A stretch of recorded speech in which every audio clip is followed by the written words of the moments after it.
समय जिससे एक घटना तक पहुंचा जा सकता है। बहुत सारे बच्चे कहते हैं कि सर हम मेहनत करते हैं, अभी मेहनत कर रहे हैं, ठीक है, पढ़ रहे हैं, एक बार प्री निकलेगा उसके बाद हम मेंस पढ़ेंगे बाद में, अभी नहीं पढ़ेंगे, अभी तो बस हम इतना इतना इतना करेंगे। ये गलती हमसे हो जाती है और इसमें आपकी गलती नहीं है, आपने जितना समझा उसके हिसाब से कोशिश करी। देखो होता क्या है, आप हो अगर ए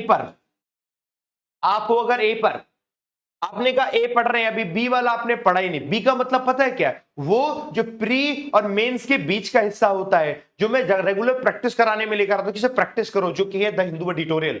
हम इसको बड़ा इग्नोर मार देते हैं कि अरे रीडिंग है यार, कौन सा क्वेश्चन ऐसे रीडिंग से आता है, कौन सा क्वेश्चन ऐसे ईडीएम से आता है, डायरेक्टली कहां से आता है, आपने कहा एक पार्ट है जो ए पर आता है, एक पार्ट है जो डी पर आता है। यार बी और सी के बीच के हिस्से को पढ़ लेंगे, फिर पढ़ लेंगे, हम उसे इग्नोर करते हैं क्योंकि एग्जाम में हमें ये दो दिखते हैं। लेकिन एक बात बताओ, जो ए पर है बी पर नहीं है, तो बी पर नहीं है तो वो डी पर कैसे पहुंचेगा, जब तक बी को क्रॉस नहीं करेगा, यहां से छलांग लगाता रहेगा। और वो गेम आता था ना मारियो वाला, डुप्पू से नीचे गिर जाया करेगा, डी पे पहुंच ही नहीं पाएगा। ये सिलेक्शन लेने के लिए जरूरी है, जो बी पर होगा उसके चांसेस हैं सी से डी तक जाने के। लेकिन बी भी कब पहुंचेगा, जब सी पर भी जाएगा। तो ए करेगा, फिर बी करेगा, फिर सी करेगा, तभी डी पर जाएगा। सबसे ज्यादा चांस डी पर पहुंचने के फिर किसके बनेंगे, सी के बनेंगे। सी ही हकदार है, सी वो पर्सन है जिसने हर वो चीज फॉलो करी, प्री में आने वाली चीजें भी फॉलो करें, याद करने वाली चीजें भी फॉलो करें। द हिंदू में अगर रीडिंग करने के लिए मैं बोलता हूं, वो रीडिंग करने वाला फॉलो किया, सब याद करके मॉक पेपर की प्रैक्टिस लगाई, वही हकदार है, सिलेक्शन भी उसी का होगा।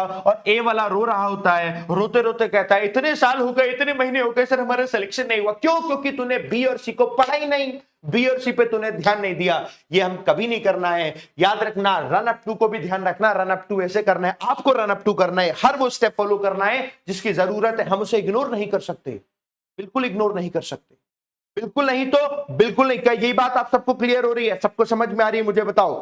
बिल्कुल भी इग्नोर नहीं कर सकते हैं, बिल्कुल नहीं। मैं आप लोगों के लिए